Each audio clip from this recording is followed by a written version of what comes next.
बिस्मिल्लाहिर्रहमानिर्रहीम अस्सलाम वालेकुम। देसी खाने किचन में खुश आमदीद। आज मैं आप लोगों के साथ एक ज़बरदस्त सी रेसिपी शेयर करने जा रही हूँ। तो जैसा कि ईद नज़दीक है तो आप इस छोटी ईद पे मीठी ईद पे ये ज़बरदस्त सी रेसिपी बना के तैयार करें। तो आपने काफ़ी सारे मीठे खाए होंगे लेकिन इस तरह से आपने मीठा ना बनाया होगा और ना खाया होगा। यकीन जाने ये अपने फैमिली मेम्बर और दोस्तों को और पार्टी में आप ये बना के लाजमी यूज़ करें। ये बहुत मज़े का बनता है। तो बिस्मिल्लाहिर्रहमानिर्रहीम ईद के लिए मीठी सी रेसिपी बनाना स्टार्ट करते हैं। तो इसके लिए हमें चाहिए देसी घी। यहाँ पे 1 खाने के चम्मच देसी घी ले लिया, इसको मिक्स कर लेंगे और हल्का सा हम इसको मेल्ट कर लेंगे। देसी घी की जगह पे आप दूसरा घी भी यूज कर सकते हैं, लेकिन देसी घी की खुशबू अलग सी होती है, इससे बहुत टेस्टी हमारी ये रेसिपी बन के तैयार होगी। देसी घी शामिल करने के साथ हम इसमें 4 से 5 खाने के चम्मच शामिल कर देंगे दूध। कोई सा भी आप ले सकते हैं, उबला हुआ भी ले सकते हैं और आप दूध कच्चा भी यूज कर सकते हैं। तो मिक्स कर लेंगे और यहाँ पे दूध को हमने बहुत ज्यादा गर्म नहीं करना, बस इतना जो नीम गर्म दूध होता है इस तरह से ये दूध हो जाए तो हम आंच बंद कर देंगे।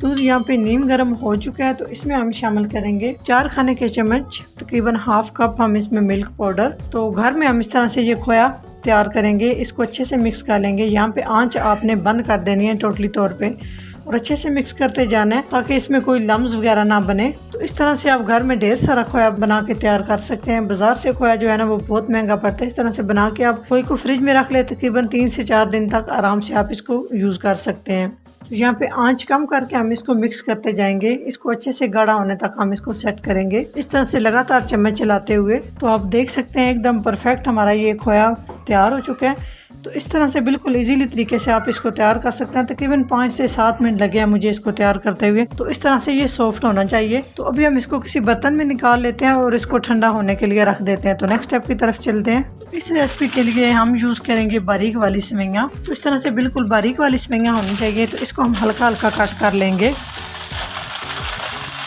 इस तरह से शॉपर के अंदर इजीली आप कट कर सकोगे। अगर बाहर आप प्लेट में रख के करेंगे तो इधर उधर ये बिखरती रहती हैं। इस तरह से हम इसको बिल्कुल बारीक बारीक कट कर लेंगे। तो एक प्लेट में शिफ्ट कर देंगे और आप देख सकते हैं बिल्कुल बारीक बारीक सी मैंने कट कर ली है। इसी तरह से सेम आपने भी बारीक बारीक कट कर लेनी है। जो बड़े साइज में नजर आए इस तरह से दोबारा से आप इसको कट कर लें जी। तो नेक्स्ट स्टेप में पैन ले लिया और इसमें हम शामिल कर देंगे, यहाँ पर कुछ मेरे पास ड्राई फ्रूट है, पिस्ता बादाम काजू, तीनों चीज़ों को हमने ड्राई रोस्ट कर लेना है। चाहे तो आप ऑयल और या घी डाल के भी इसको रोस्ट कर सकते हैं। तो इस तरह से लाजमी जब भी आप ड्राई फ्रूट जो है ना यूज़ करें तो इनको लाजमी आप ड्राई रोस्ट किया करें। इनका बहुत ज़बरदस्त क्रिस्पी क्रंची और इनका टेस्ट बहुत ज़्यादा बढ़ जाएगा। तो लो फ्लेम पे हम इन्हें 1 से 2 मिनट के लिए क्रंची होने तक तकरीबन इन्हें रोस्ट कर लेंगे। तो 1 से 2 मिनट हो चुके हैं। तो ज़बरदस्त से हमारे ये ड्राई फ्रूट रोस्ट हो चुके हैं। तो इनका कलर चेंज नहीं होना चाहिए। अभी हम इन्हें एक बाउल में निकाल लेंगे। तो इसी पैन के अंदर हम घी शामिल करेंगे। यहाँ पे देसी घी हम शामिल करेंगे 3 खाने के चम्मच और घी को हमने मेल्ट कर लेना है। चाहे तो आप दूसरा घी भी यूज़ कर सकते हैं। घी हमारा मेल्ट हो चुका है। इसमें हम सेवइयां जो छोटे छोटे पीस में मैंने कट करके रखी थी ये डाल देंगे और इन्हें हम रोस्ट कर लेंगे। लो आंच पे हम इन्हें रोस्ट करेंगे। तो सेवइयां हमारी रोस्ट हो चुकी हैं। अभी हम इसमें शामिल कर देंगे चीनी। आप किसी भी चीनी का इस्तेमाल कर सकते हैं। तो यहाँ पे चीनी में शामिल करूँगी तकरीबन 4 खाने के चम्मच और चीनी को मिक्स करेंगे। और यहाँ पे आंच आपने बिल्कुल लो रखनी है।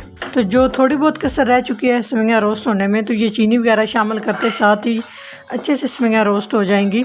तो चीनी को मिक्स कर लिए। अभी हम इसमें शामिल कर देंगे खोया जो भी मैंने घर में तैयार किया है। तो इस तरह से खोया इसमें डाल देंगे तकरीबन हाफ कप के करीब और बिल्कुल लो फ्लेम पे हमने मिक्स करना है। अगर खोया शामिल नहीं करना चाहते तो इसी स्टेज पे आप इसमें मिल्क पाउडर का यूज़ कर सकते हैं, लेकिन खोए से बहुत टेस्ट आएगा और बहुत मज़े की ये हमारी सेवइयां तैयार होंगी। तो ज़बरदस्त सी ये हमारी मीठे के लिए सेवइयां रेडी हो चुकी हैं। तो इस तरह से आप देख सकते हैं छोटे छोटे से इस तरह से पीस नज़र आने चाहिए, तभी ये ज़बरदस्त रेसिपी तैयार होगी। तो यहाँ पे हम आंच बंद कर देंगे और इसको अच्छे से मिक्स करते रहेंगे क्योंकि पैन हमारा गर्म है। तो इसको हम एक साइड पे करते हैं ताकि ये ठंडी हो जाए। तो नेक्स्ट स्टेप की तरफ चलते हैं। तो नेक्स्ट स्टेप में एक पैन लेंगे और इसमें 1 लीटर के करीब मैंने दूध शामिल किया है। तो दूध को सबसे पहले हमने अच्छे से बॉयल कर लेना है। साथ ही हम इसमें शामिल करेंगे 4 से 5 खाने के चम्मच चीनी। दूध बॉयल होने तक हम नेक्स्ट स्टेप की तैयारी कर लेते हैं। तो यहाँ पे हम लेंगे हाफ कप दूध, चाहे तो आप पानी भी ले सकते हैं। ये कस्टर्ड, यहाँ पे कस्टर्ड मैं ले रही हूँ वनीला फ्लेवर। आप भी कोशिश करें इसमें वनीला कस्टर्ड ही शामिल करें। अगर आपके पास वनीला फ्लेवर नहीं है तो आप कोई भी कस्टर्ड ले सकते हैं। तो इसमें तकरीबन मैं शामिल करूँगी 4 खाने के चम्मच। अच्छे से मिक्स करना ताकि इसमें कोई भी लम्स वगैरह ना रहे। में अच्छे से बॉयल आ चुका है। तो यहाँ पे बॉयल आने के बाद 4 से 5 मिनट तक हमने दूध को अच्छे से पका लेना है। तो दूध में बॉयल आ चुका है। तो यहाँ पे इसमें शामिल करूँगी ज़ाफ़रान 2 से 3 ड्रॉप्स के करीब अच्छे फ्लेवर के लिए, नहीं है तो आप इसको स्किप कर सकते हैं। स्टेज में हम थोड़ा सा इसमें इलायची पाउडर शामिल कर देंगे। दूध को 4 से 5 मिनट तक अच्छे से बॉईल कर लिया है। अभी हम इसमें शामिल करेंगे कस्टर्ड। तो आंच यहाँ पे आपने बिल्कुल कम कर लेनी है और थोड़ा थोड़ा कस्टर्ड शामिल करके आपने इस तरह से मिक्स करते जाना है ताकि इसमें कोई भी गुठली वगैरह ना बने। और इसकी थिकनेस में आपको चेक करवाऊंगी कि हमें ये कितना थिक चाहिए और कितना पतला चाहिए। ना ये हमें बहुत थिक चाहिए और ना ही हमें ये बहुत ज़्यादा पतला चाहिए।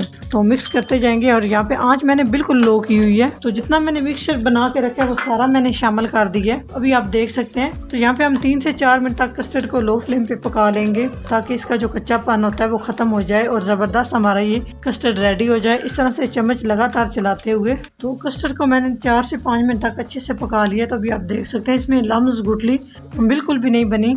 तो इस तरह से इसकी कंडीशन होनी चाहिए, ना ये बहुत पतला होना चाहिए और ना ये बहुत गाढ़ा होना चाहिए। तो ये ठंडा होने के बाद मज़ीद थिक हो जाएगा। तो चूल्हा बंद अभी मैंने कर दी। चूल्हा बंद करने के बाद आपने इसको इस तरह से मिक्स करते रहना है थोड़ी देर के लिए ताकि इसके ऊपर जो बलाई सी होती है, एक तह सी होती है, वो ना जमे।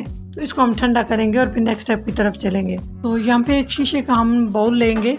आपके पास ये नहीं है तो आप प्लेट में भी इसको सर्व कर सकते हैं। तो इस तरह से जो हमने सेवइयां रेडी करके रखी हैं, इस तरह से पतली पतली हम इसकी एक लेयर लगाएंगे और इसको अच्छे से सेट कर लेंगे। तो इस तरह से हमने एक लेयर लगा ली है पतली पतली सी। अभी हमने जो कस्टर्ड रेडी करके रखा है वो डाल देंगे और इसको मैंने हल्का हल्का ठंडा भी कर लिया है। इस तरह से हम सारा कस्टर्ड डाल देंगे। इसके ऊपर हम इस तरह से दोबारा से एक लेयर लगा देंगे। इस तरह से पतली पतली लेयर लगाने के बाद हाथ के साथ हम इसको ना सेट कर लेंगे हल्का हल्का सा जी। तो ये डबल लेयर के साथ ज़बरदस्त हमारी ये स्वीट रेडी हो चुकी है। तो अभी हम इसके ऊपर से गार्निश करेंगे जो हमने ड्राई फ्रूट जो है ना रोस्ट करके रखे हैं। इस तरह से आप चाहे तो आप इसको फ्रूट के साथ भी कर सकते हैं। और गार्निश करने के बाद हम इसको तकरीबन 3 से 4 घंटे के लिए फ्रिज में रखेंगे। फ्रीजर में नहीं रखना ताकि ये अच्छे से सेट हो जाए और ज़बरदस्त सा ये हमारा ठंडा मीठा सा फूल सा हमारा ये मीठा सेट हो जाए। यहाँ पे थोड़ी सी किशमिश, जो ड्राई फ्रूट अच्छे लगते हैं उससे साथ आप इसको गार्निश कर सकते हैं, जो नहीं लगते आप उसको स्किप कर सकते हैं। तो 3 से 4 घंटे के बाद जी आपसे मिलेंगे जी। तो माशाल्लाह बहुत ही ज़बरदस्त मीठा हमारा 3 से 4 घंटे के बाद सेट हो चुका है। तो आप इसको छोटी ईद मीठी ईद पे लाजमी बनाएं, ये बहुत मज़े का बनता है। तो आप अपने प्यारों को खिलाएं और दाद समेटें। तो यकीन जाने इतनी आसान ईजी तरीके से मैं आप लोगों के साथ ये रेसिपी शेयर कर रही हूँ। अभी आपको चेक करवाते हैं कि ये किस तरह से ज़बरदस्त सा हमारा मीठा बन के तैयार हुआ है जी। तो माशाल्लाह आप इसकी लुक चेक करें, कितना ज़बरदस्त और कितनी ज़बरदस्त इसकी दोनों लेयर बनी है। ज़बरदस्त लेयर के साथ ये हमारा ज़बरदस्त सा मीठा तैयार हो चुका है। अगर मेरी ये रेसिपी मीठे की ज़रा सी भी अच्छी लगे तो लाइक एंड शेयर कीजिएगा। चैनल को सब्सक्राइब नहीं किया तो प्लीज़ चैनल को सब्सक्राइब करें और बेल आइकन लाजमी प्रेस करें। इससे मेरी हर नई आने वाली वीडियो आप सबसे पहले देख सकेंगे। इंशाल्लाह ताला एक नई रेसिपी के साथ हाजिर होंगे। तब तक के लिए अल्लाह हाफिज़।